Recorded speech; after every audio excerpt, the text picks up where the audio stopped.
Lovely day, my lovers, too. Yes. I, Kizzy, and Isom am absolutely grateful to share the following being loving and lovable with you, too, within my lovely city of Chicago. Love like this, love like this, love like this.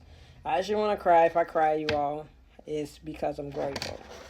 I really am because I am healing and I truly am absolutely grateful. And when it comes to my healing, I don't really like the whole title. I learned that from my last career. I just really don't want to be seeing myself over here crying and everything because I just don't want to see it. Because it's like, I don't know, I might cry again if I see it again in the future. So I try to just like let that be. However, I know how important it is to heal. And when it comes to me right now, I'm healing. I really am. And I want to cry because I just really want to just let it out. And if I cry, I'm just going to let it out because I want to cry. Because I'm still praising, but I do want to cry. Because I know that's part of healing.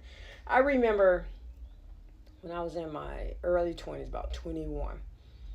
And I had a moment. I started to think. I don't know if it was a conversation had around me.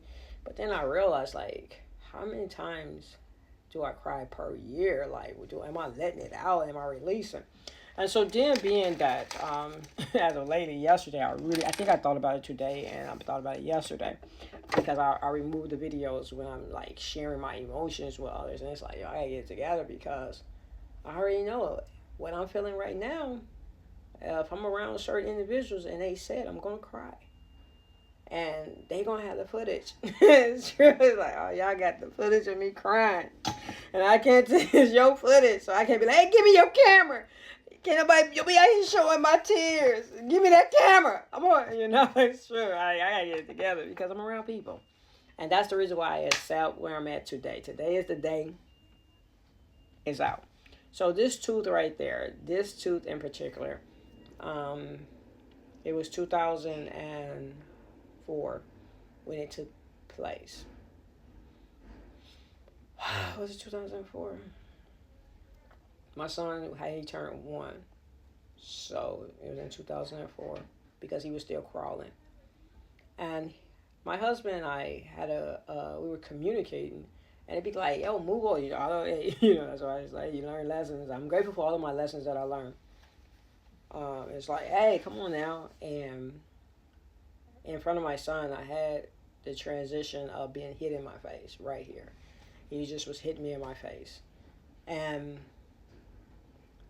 what I did was apologize. I really did. Because to look over at my son, seeing his mom get a hit in her face like that by his dad, I'm very grateful that he stopped.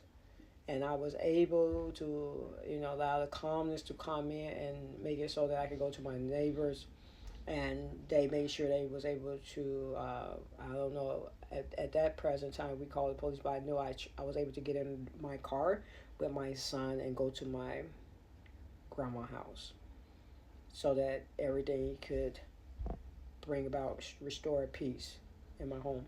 And that was the first and last time that he got a chance to hit me. When he showed me that he would be that kind of person, instantly I was ready for those divorce papers.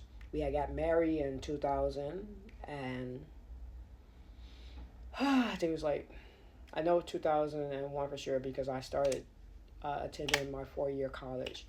And my focus is still the same to improve myself and be an asset. My focus is always to be an asset with others. And so when it comes to that moment in time, I had to go through the adjustment, even, with my classes, talking to my professors and stuff, because here I have to share domestic violence.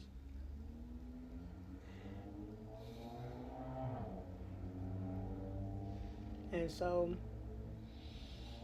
I'm very grateful. I put in a report and everything. Instantly, the focus was to get a divorce. I did communicate with him, so because it's like, yo, we got a child together.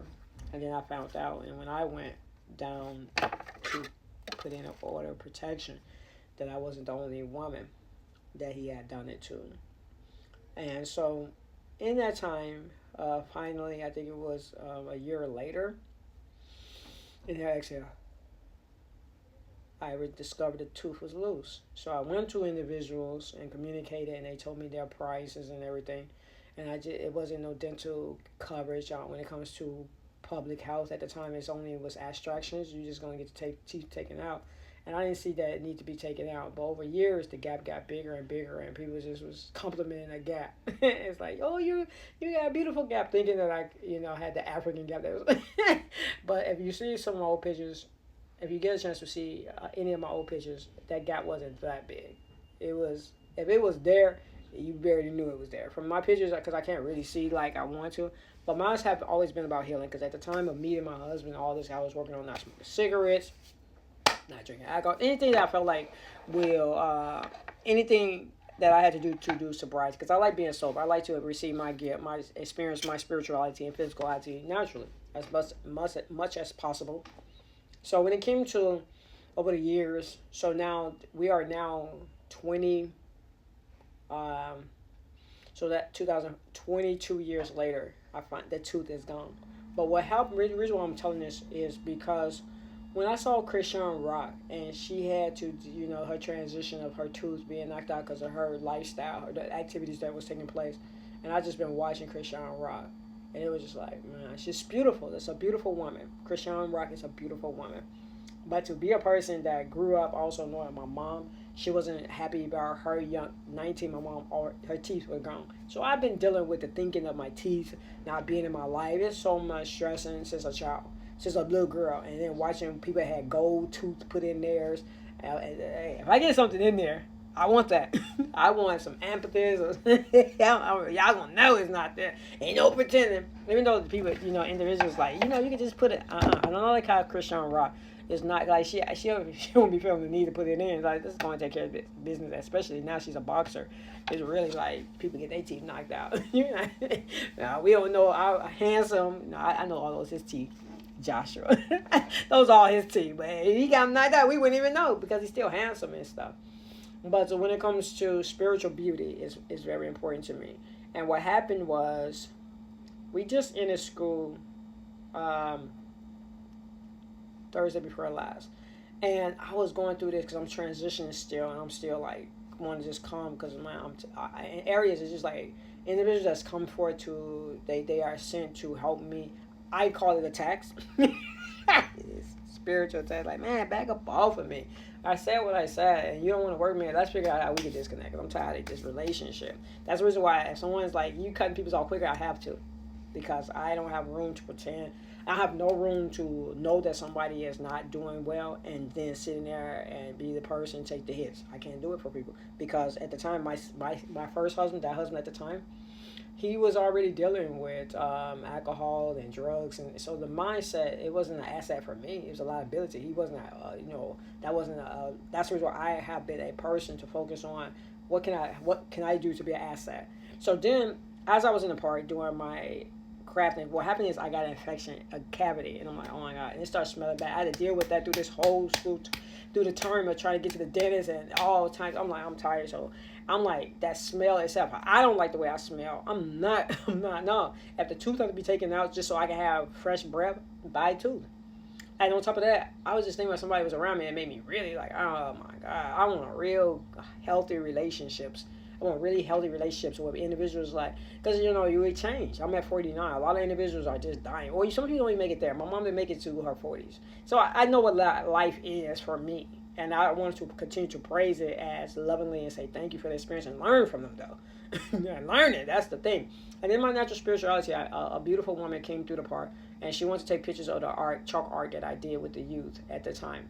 And when she smiled, her tooth was missing. I think hers was more like chipped off. Like it was a chip, like to a point it was like at the root.